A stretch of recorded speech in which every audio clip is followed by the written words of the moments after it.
إلى حضرة سيدنا رسول الله محمد بن عبد الله وعلى آله وصحبه وقرابته وذرياته أجمعين والتابعين والأولياء والشهداء والصالحين خصوصا للإمام قطب المقام سلطان الأولياء سيد الشيخ عبد القادر الجيلاني وإلى روح قطب الأحوال سيد الإمام أبي يزيد البستامي وإلى روح قطب العلوم سيد الإمام أبي حميد محمد bin Muhammad al-Ghazali Sayyid Syekh Muhammad bin Abdul Karim Samad al-Madan Sayyid Syekh Muhammad Arsyad bin Abdullah al-Banjarwi Sayyid Syekh Muhammad Kashful al-Ar bin Naji Ismail al-Banjarwi Sayyid Syekh Muhammad Anan Sya'arat al-Banjari khususan ila ruhi Sayyidil Imam Yahya bin Syaraf an-Nawawi Sayyidil Imam Syekh Abdurrahman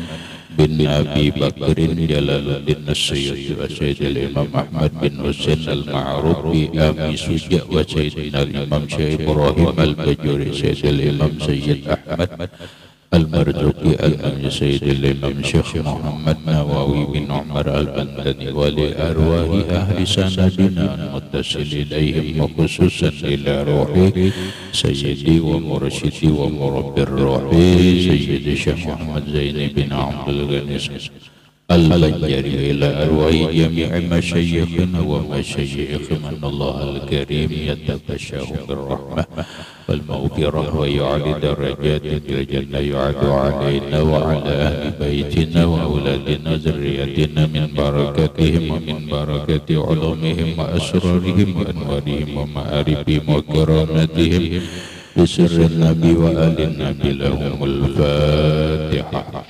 أعوذ بالله من الشيطان بسم الله الرحمن الرحيم الحمد لله رب العالمين الرحمن الرحيم مالك يوم الدين إياك نعبد وإياك نستعين اهدنا الصراط المستقيم صراط الذين أنعمت عليهم غير المغضوب عليهم ولا الضالين بسم الله الرحمن الرحيم Alhamdulillahi Rabbil Alamin wassalatu wassalamu ala ashrafil anbiya wal mursalin sayyidina wa habibina wa syafi'ina wa tabibi qulubina Muhammadin wa ala alihi wa sahbihi ajma'in wa subhanallahi walhamdulillahi wa la ilaha illallah wallahu akbar la hawla wa la quwwata illa billahil aliyyil azim.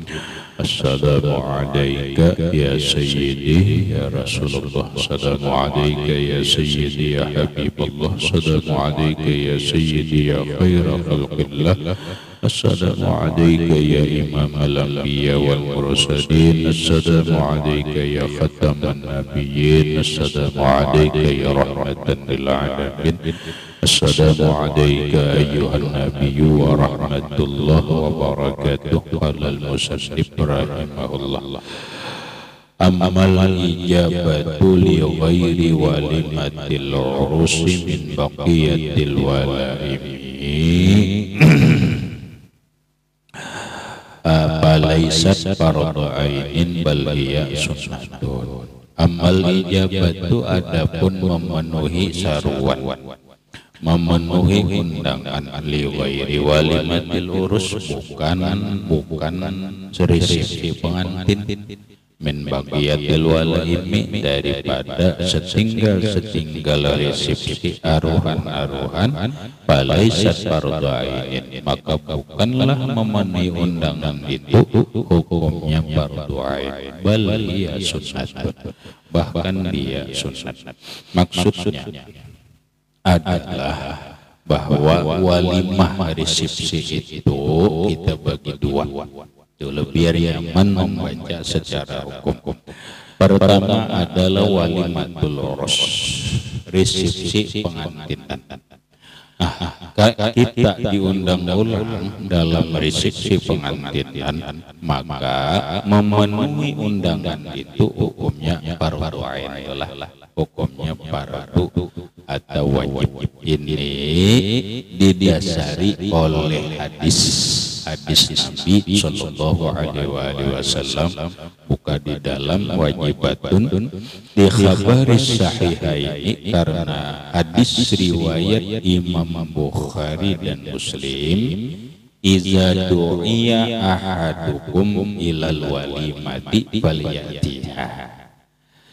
Iza du'iya, apabila diundang, disaru, ahadukum, salah seorang kalian, ilal walimati, kepada resepsi pengantin, falyatiha, maka wajib mendatangi akan dia. Lah hadis ini menunjukkan bahwa memenuhi undangan, mendatangi undangan resepsi pengantinan hukumnya wajib, hukumnya fardu ain.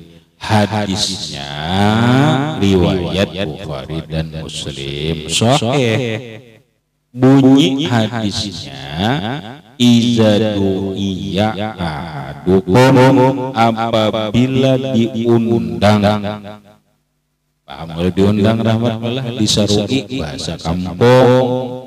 Apabila diundang, disarui, ahadukum, salah seorang kalian, ilal walimati, diundang kepada resepsi pengantin, falyatiha, maka wajib mendatangi dia. Telah itu hadis. Yang kedua ada hadis lagi riwayat Abu Dawud. Kalau tadi riwayat Imam Bukhari dan riwayat Imam Muslim. Sekarang ada hadis riwayat Imam Dawud, Imam Abi Dawud, wa khabari Abi Dawud. Dan ada, karena ada hadis riwayat Imam Abu Dawud. Bunyi hadisnya, iza da'a ahadukum akhahu falyujib, jangan falyajib, falyujib. Urusan boleh, urusan kana au gairau. Itulah apa artinya, iza da'a ahadukum, apabila menyaruki, bahasa Banjar, apabila mengundang, ahadukum, oleh salah seorang kalian, mengundang siapa? Akhahu, saudaranya seiman, saudaranya seagama, saudaranya sebangsa, falyujib, maka penuhilah undangannya. Falyujib, maka penuhilah undangannya. Urusan resepsi pengantinan itu adalah undangan itu au gairahu, atau bukan resepsi pengantinan. Pokoknya ujian Nabi bila diundang orang datangi. Tapi bila ini pengantinan wajib hukumnya. Apabila bukan pengantinan bangkai apa? Makanya hadis tadi, wa hamalul amra fi zalika 'ala nabi bin nisbati liwalimati ghairil urusi. Para ulama menanggungkan perintah itu pada yang perintah menghadiri, memenuhi undangan itu, 'ala nabi, sunnat bin nisbati liwalimati ghairil urus, dengan nisbah resepsi yang bukan pengantin.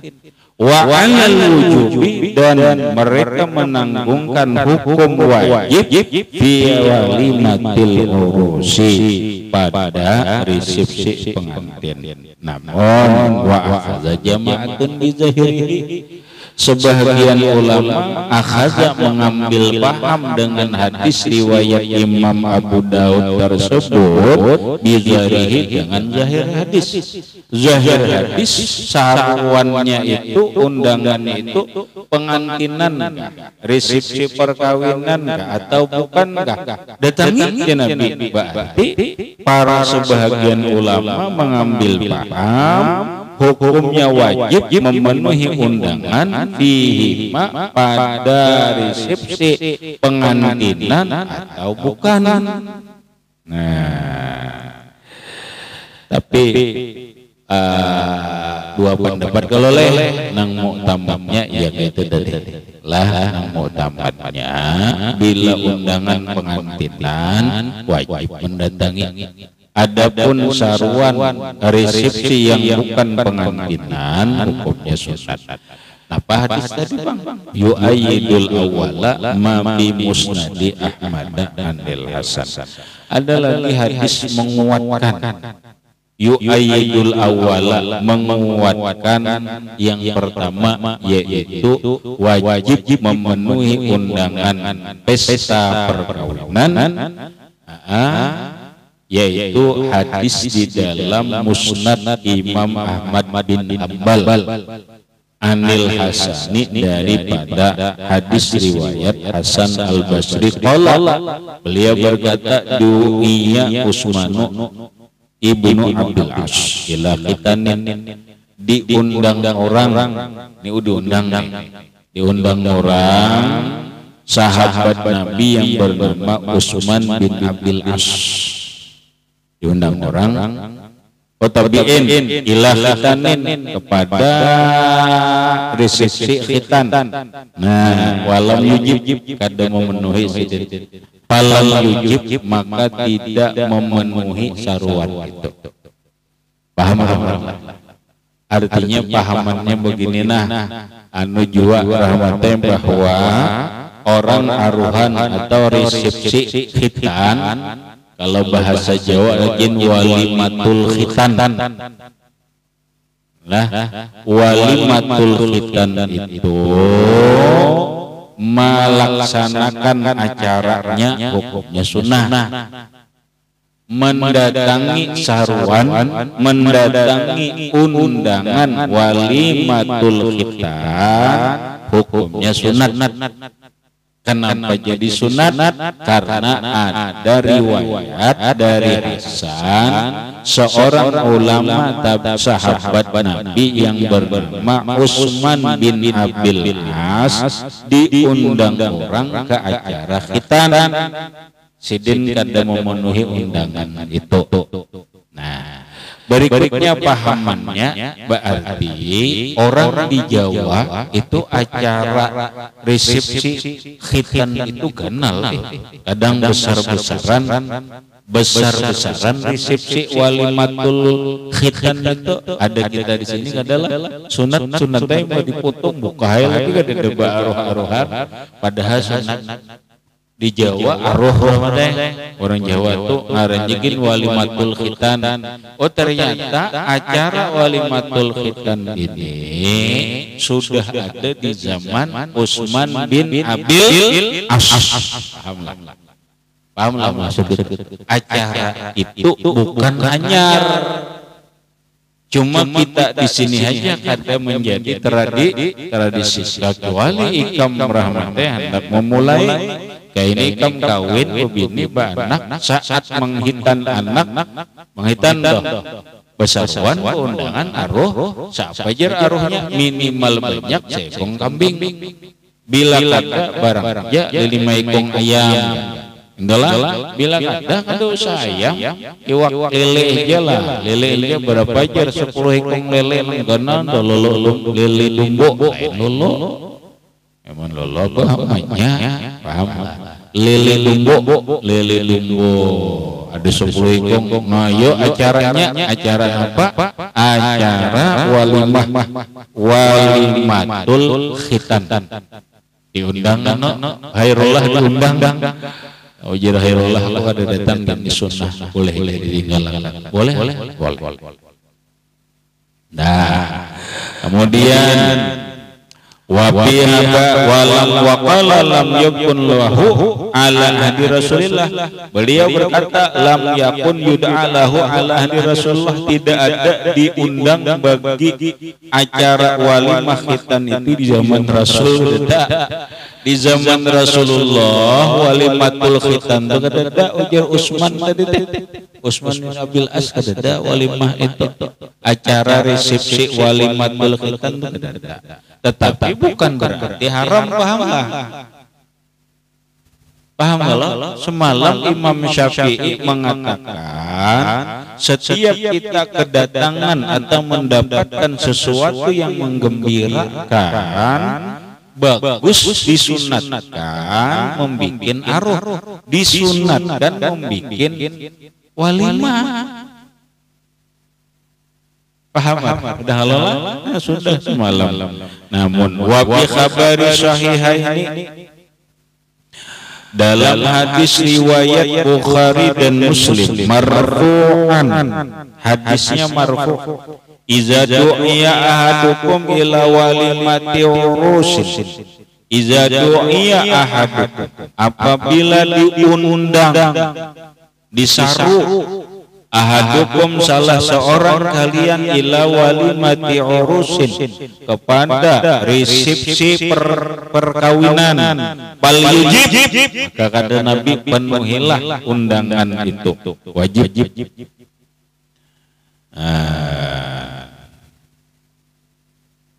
Lalu Nabi pulang, tapi ingat akan undangan pengantinan itu jangan pilih.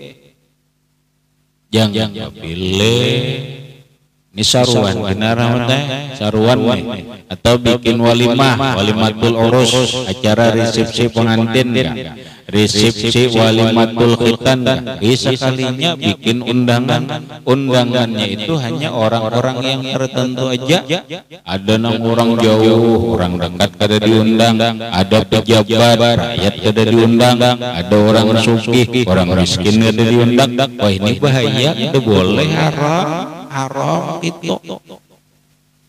Ada hadisnya Nabi mengatakan, coba hadis Nabi Rasulullah Shallallahu Alaihi Wasallam, syarrul ta'ami ta'amul walimati, sejahat-jahat makanan yaitu makanan resepsi perkawinan. Tuda'ala hal aghniya'u, yang diundang ke resepsi itu hanya orang sugih. Itu Nabi jahat banget, haram itu tuh haram. Yang diundang orang sugih juga. Ya kalau orang-orang anu kada diundang mentang-mentang kisahnya kawin anak pejabat sama anak pejabat. Lalu resepsi pengantinannya di gedung mewah. Ini orang high class katanya, orang kelas tinggi. Jadi orang kelas bawah kada usah diundang. Syarrul la'am kata Nabi. Itu haram. Mun gaya itu kita tahu kada usah ditulaki. Kada usah ditulaki mun ajarannya gaya itu. Nah, dosa ditulaki. Sejahat-jahat makanan pengantinan, makanan resepsi pengantin, tetapi yang diundang hanya orang-orang kaya. Watatrukul fuqara, ditinggalkan orang-orang fakir kada diundang. Kasihan orang-orang fakir kada diundang karena alasannya yang kawin ini orang ilet. Nang diundang acara juga di gedung mewah, kayaknya orang miskin jar gedang sar. Kada bisa naik lift, kada bisa nang pelecehan banget pelecehan banget.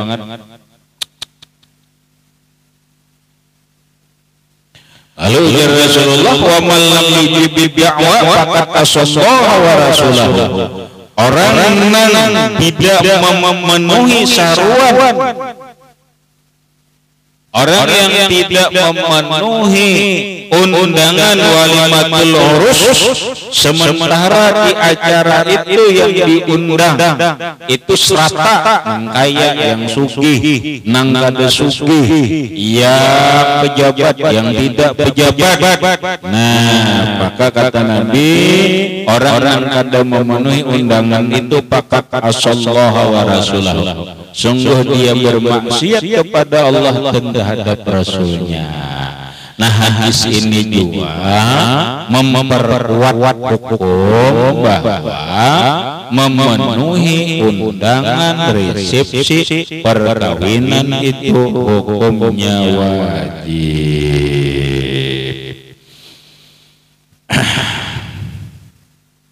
Kecuali itu tadi kecuali resepsi perkawinannya itu yang diundang hanya orang kaya, yang diundang hanya pejabat, orang miskin, rakyat jelata kada diundang, kada usah ada usah tulak ke resepsi perkawinan. Itu makanannya jahat, makanannya jahat kata Nabi. Kita terus.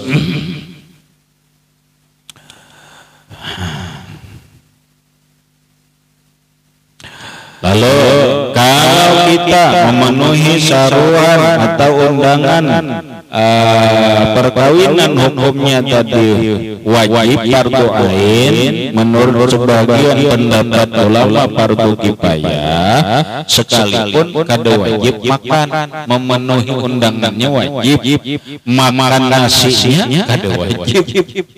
Muninya makan nasinya wajib ya, kalau orang kada makan nasi tulak pengantin, orangnya kan boleh makan nasi, kada makan yang pengantin, hanya makan apa, makan wadeja, haram jangan. Memenuhi undangannya itu wajib, masalahnya makannya itu urusan berbeda, paham?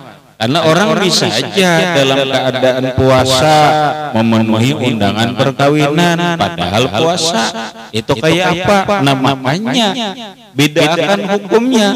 Memenuhi undangannya wajib, memakan makanan yang ada di resepsi itu kada wajib, baliun dabul, bahkan disunatkan aja lilin diri bagi orang yang kada puasa lalu sunat makan.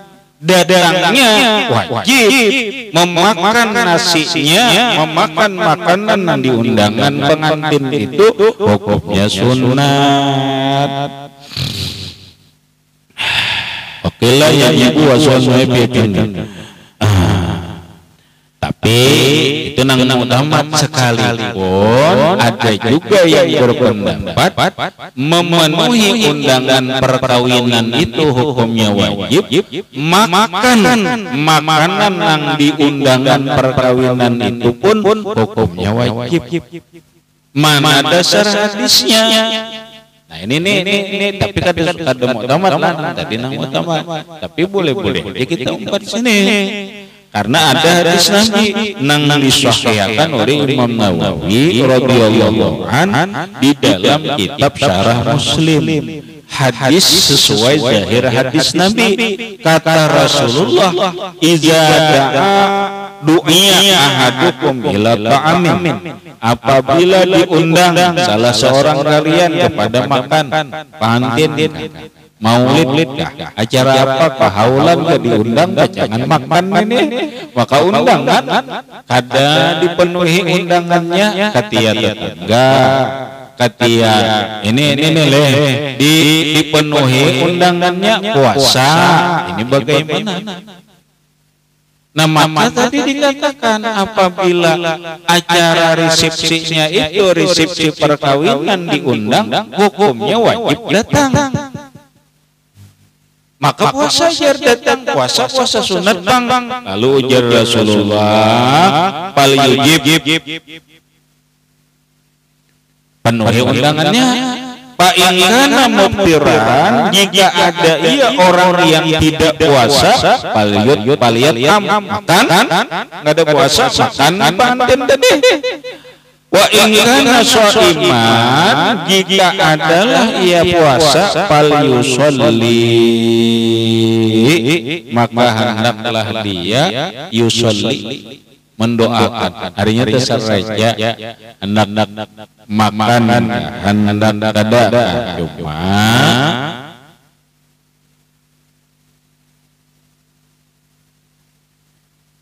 falyusolli, maka doakanlah supaya pengantinan itu berkah. Di antara doanya, Allahumma barik lahum fi ta'amihim wa ghfir lahum. Atas saja pilihnya puasa, hendak makan kada boleh. Allah kada makan, ya sudah doakan aja, doakan mudahan makanan mereka berkah, acara mereka lancar, tidak ada hambatan, acara mereka diberkahi oleh Allah Subhanahu wa taala, pengantinnya sama dasar aja. Mudah-mudahan sama wajar. Nah, sama itu. Rahmat sama wa, semoga sama wa.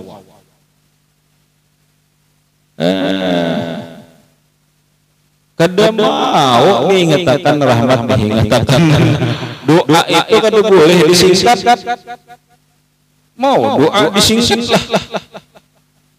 Kada doa disingkat. Semoga sama wa. Arang mengarat dahulu. Angkai assalamualaikum disingkat ASS, ada nang aslam, alkom, askom, mau disingkat lah. Ya lah, orang bila assalamualaikum itu taruh sasan aja minimal assalamualaikum, jangan ASS. Satu, jangan aslam, jangan salam, jangan dua, jangan askom. Askom taruh sasan aja assalamualaikum satu. Nang kedua itu doa dalam doa jangan beringkas. Karena orang udah doa beringkas. Napa aja rancangnya kita meringkas? Ika kada mengerti ngarannya kada berilmu. Iya, yang kebiasaan kita tuh orang pengantin semoga sama wa. Apa men sama wa? Sama wa apa? Semoga sama wa. Apa sama wa? Sakinah mawaddah berarti mendoakan bersingkat.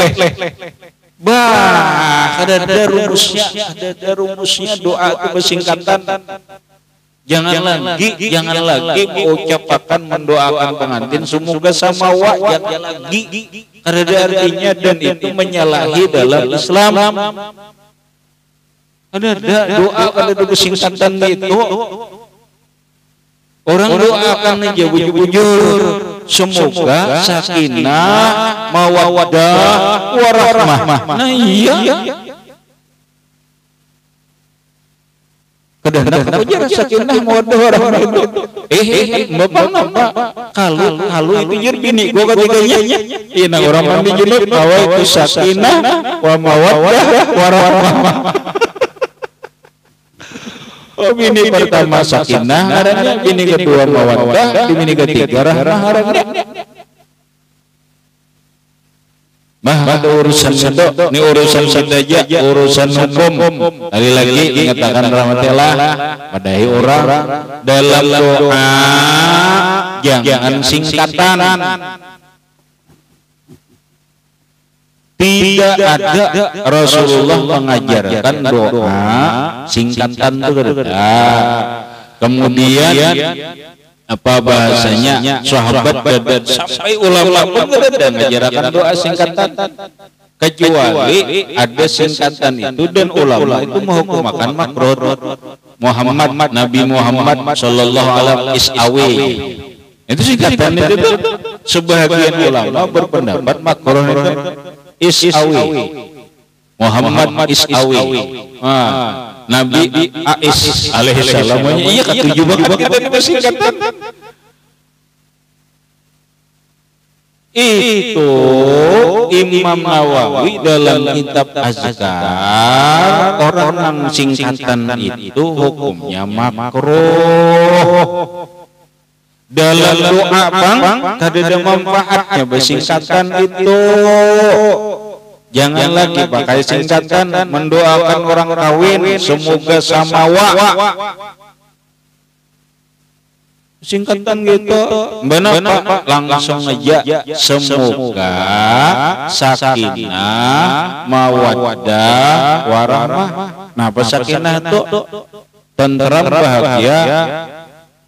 mawaddah, saling berkasih sayangan, warahmah dan ya Allah, saling mencintai dan saling berkasih sayangan sepanjang zaman. Eta jangan disingkat, lagi jangan disingkat.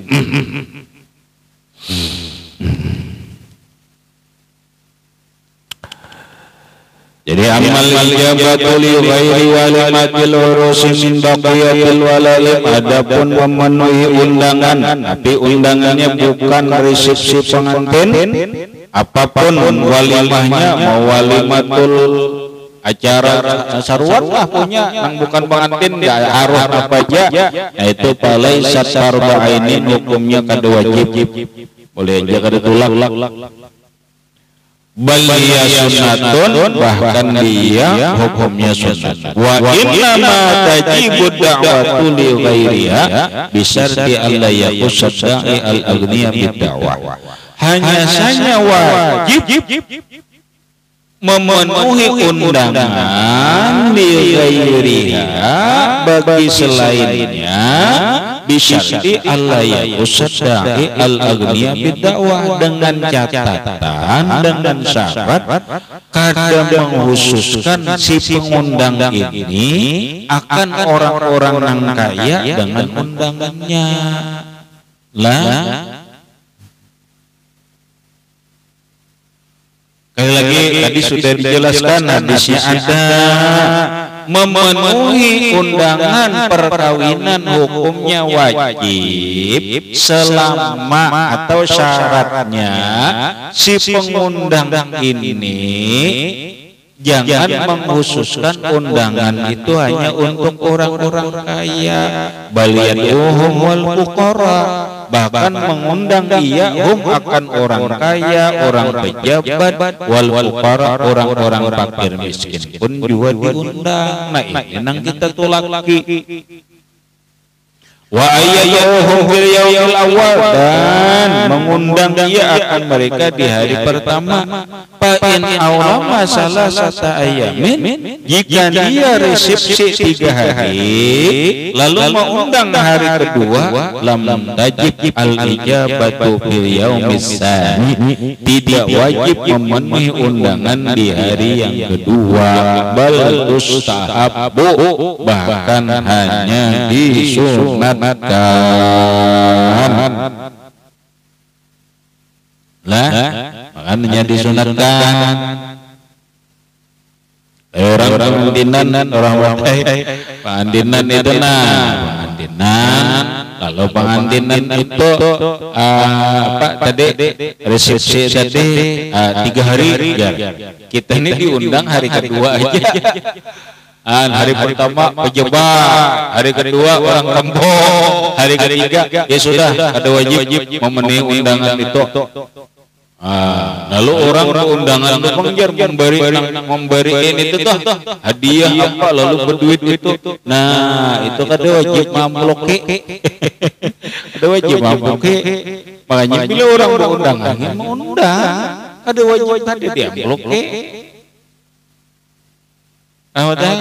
Lamun nang saling baangka pangjar harus membantu sekian. Nah itu tradisi di satu kampung, bila pengantinan saling membantu, sipulan membantu apanya, kompornya, sipulan bawangnya, sipulan ayamnya, bolehlah, boleh. Asal kesepakatan hanya dalam kerangka saling tolong menolong, wa ta'awanu 'alal birri wa taqwa, bertolong-tolonganlah kalian atas berbuat kebaikan dan ketakwaan. Malah ini bagus tradisi saling tolong menolong, tapi jangan dipaksakan. Makanya bila pengantinan simpulan aku jarangnya bantu ini simpulan bila perkawinan membantu juga, simpulan membantu juga, begitulah. Itu namanya saling ta'awun, saling tolong menolong. Bolehlah, boleh saja, malah baik, demi untuk kemudahan saling tolong menolong dalam kebaikan. Habis bagus sahabat. Waktu kerahu beliau misalnya dimakruhkan memenuhi undangan di hari ketiga. Anak sultan kawin bersipsi 7 hari 7 malam. Aku jangan diundang karena hari ketiga dosa tolak hari ketiga itu ada utama artinya tuh nang utama aja hari pertama itu diundang wajib pulang. Hari kedua orang bebaya penting juga tapi bebaya tulak sunat. Hari ketiga kawan benar tapi penting aja hari ketiga ada usaha tulak. Apa itu undangan? Wabaqiyatu syuruti mazkuratun fil mutawwalat. Sisa syarat-syaratnya disebutkan dalam kitab yang benar-benar. Illa bi uzrin, kecuali uzur lah. Punya uzur itu boleh ya. Artinya kita tuh ke pengantin, hukumnya memenuhi undangan pengantinan itu hukumnya wajib kecuali karena uzur. Kalau ada keuzuran min maniin yang menghalang minal ijabati lil walimah daripada memenuhi undangan pengantin. Contohnya ka'ayyakun nabi maudhi'i dakwah mayyatazabihil mad'u, seperti ada di tempat saruan itu orang mengganggu nang diundang lagi. Nah, itu ngarannya uzur. Kenapa di tempat pengantin dia ada sesuatu nang mengganggu orang nang diundang? Aku ada nyaman hadir ke sana. Aku rasa terganggu, punya rasa terganggu tuh bang. Nah, aduh, sulak. Aulat talikubihi atau sesuatu nang kada layak di tempat pengantinan itu. Nang apa? Nang kada layak.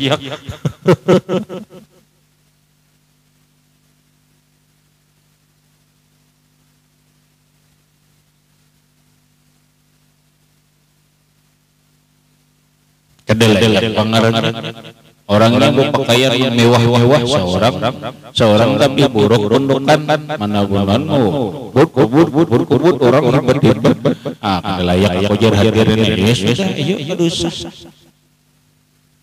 Habis kemudian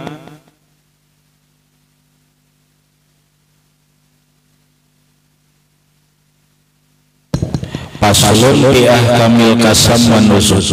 Nah, ini orang bisa memadu nih ulang teh. Orang ini 2, orang ini 3 sampai 4 kayak kisahnya membagi malam itu supaya adil dan kayak apa ceritanya istri yang durhaka. Nah, ini pasal berikutnya membicarakan masalah hukum menggilir madu, menggilir bini yang kedua atau bini ketiga, dan hukum bagaimana istri nang durhaka itu atau istri nang kada taat kepada suaminya akan datang. Ila akhirih wallahu a'lam bishawab. Baca Rizwan. Bismillahirrahmanirrahim. Allahumma shalli ala sayyidina Muhammad wa ala sayyidina Muhammad. أن بلغ وليمة العرش من بقية الولائم وليس فرض عين إليه سنة وإنما تجب دعوات ولكل ولي من العرش أو أحسن غيرها بشرط أن تدعي الأول بدعوة لا يدعوه والفقراء ويدعوه في اليوم الأول فإن أمر مسلسل الأيام لم تجب الجبل في اليوم الثاني لا تستحب تقرأ يا مسلسل بقدر شرط المذكورة في المقامات مقر إلا من أمر أيضا عجب أجوز المواجب كما يكون في مواضع الدعوة يدعى المدعو أمر لكم الفاتحة. بسم الله.